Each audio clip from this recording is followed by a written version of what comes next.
Absolutely, yeah. And I suppose moving on then into the Munster Championship, I suppose we'll start with the game that you were at in Ennis. So it's Clare 14 points, Cork 13 points.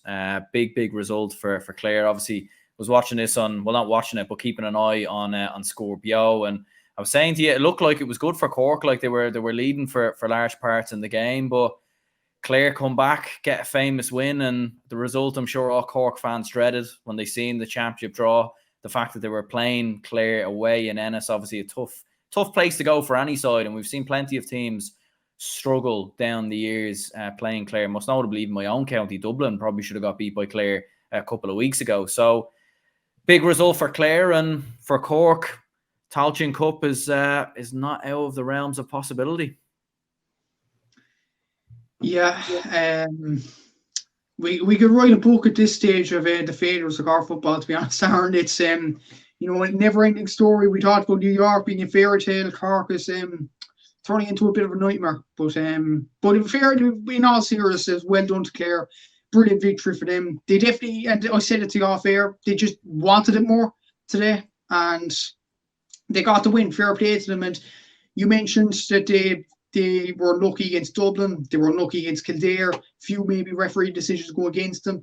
And they probably deserved that look. But to be honest, like even watching the game in full, it wasn't on TV. I was actually at the game. And Clare, they just wanted it more. They deserved a win. They took it to Cork. Their attackers, like every time Clare were on the attack, they were actually threatening the goal. Keelan Sexton, and if anybody was watching Sunday game, I don't know when this podcast will go out now, but if anyone was watching the Sunday game, keep an eye on Keelan Sexton's point in the second half, where he sends a dummy and puts it over the bar. Incredible point, and one of the points of the year. Definitely one to keep an eye out on the Sunday game. Owen Cleary, excellent performance from him with 4 points, and Clare forwards were on it today. Absolutely on it. Gavin Cooney coming on, getting a point, and Killian Ruan coming up all the way up the field and then fisting it over the bar to seal a monumental victory. Brilliant victory for Clare. But of course, there are two sides to every story, and I just think Cork were just off it. Just completely off it. The defense, like, to be honest, like, I know the Mail game was a bit of a disaster, really showing the defensive side of things, conceding 3 goals. But defensively, I don't think we were that bad. But I just think attack-wise, we were so slow and pedestrian. Like, you look at Clare in comparison, they kick the ball right into the forwards, they turn, put it over the bar. Excellent play. With Cork, we get up to the 45-metre line and we turn around and hand pass it again. I've said this constantly on GA Fan TV in the past, and nothing's been fixed. I don't know, like, it's a situation, like, Clare did perform well, but again, like, there's two, like, Stephen Sherlock at 10 points out of a possible 13 today.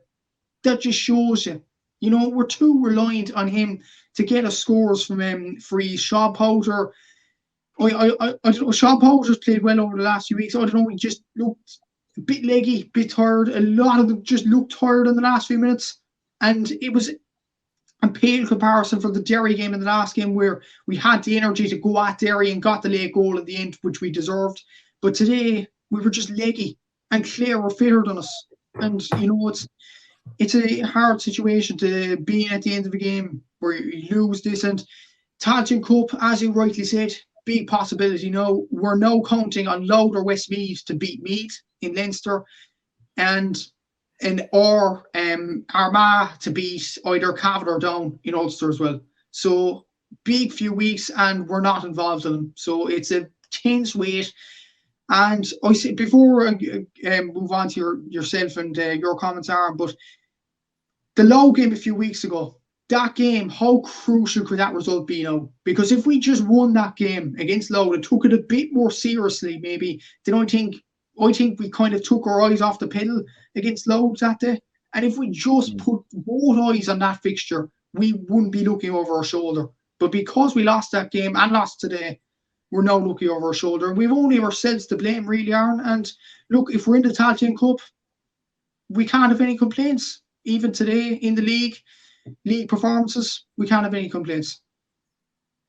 Yeah, like, and why is it, do you think, that Cork keep up this inconsistency? Because I think we've seen, like, in specific games. They have what it takes to perform against some of the best teams. I mean, they were very, very good against Dublin, as we obviously watched in Páirc Uí Chaoimh.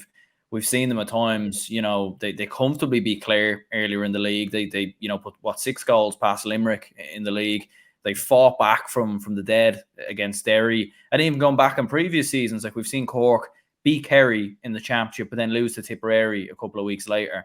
Like there seems to be always just this inconsistency. And like when you look at it, like the underage players are there, like the under 20 players are there, like that you've had under 20 and minor success in the last couple of years. So it's not like the talent isn't there. Club level, Cork has usually always been very strong. I know you obviously have to compete with hurling, but like there's plenty of players in the county, and not to take anything away from Clare. Like I think, in many ways, this result was probably coming for Clare. Like they did so many good performances in the league. They were due, they were due something.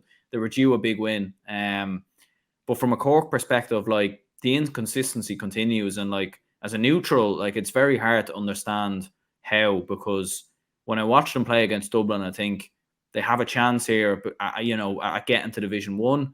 But then you look at them in these performances, and at times you think, they could be going down to Division 3. Like it's bizarre really watching them at the best of times. And the Dublin game that we watched, obviously live in your channel, live watching on, brilliant watching on, by the way, that was. But when you look at that Dublin game compared to today, the difference was so big. With Dublin, we were kicking the ball into the forwards, we were turning our defenders. Like we commented on how much Chris O'Jones spun Cian Murphy that day. Like I don't know how many times he did that, maybe 5-6 times that day. But today he just wasn't getting the ball, no surface. And I don't know, like we sometimes play a system where we just kick the ball intricately into the forwards, bang, back of the net or over the bar. And it's quick, intricate play. It's absolutely brilliant to watch. But sometimes it's slow and pedestrian. It was slow and pedestrian against Meath. Slow and pedestrian today.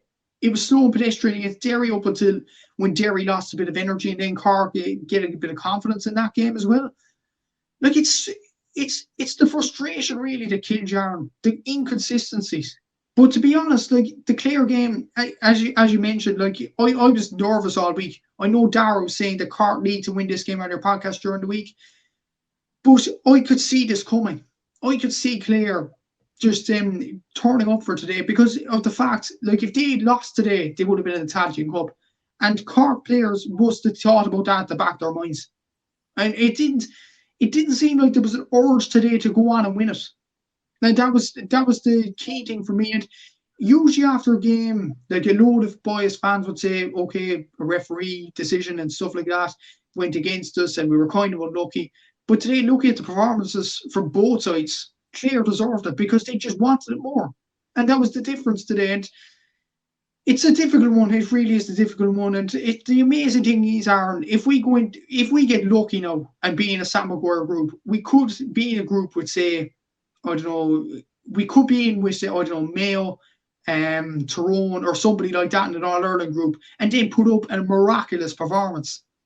That's Cork in a nutshell. Like, you don't know what to expect from them. I think neutrals are getting really confused about their performances, and yeah, rightly so about Cork. And yeah, it's a tough one to take. It really is a tough defeat to take. And John Cleary needs a lot of fixing over the next few weeks. And the waiting is the big thing. Is the most nerve-wracking thing, because we could be in the Sam Maguire Cup or the Tailteann Cup. At least with Mayo's loss against Roscommon, they know they're in the Sam Maguire. We have weeks to prepare for this. With Cork, it's the unknown, and we only have ourselves to blame, as I said, Aaron. And yeah, it's going to be a tough few days for John Clare and his players, definitely.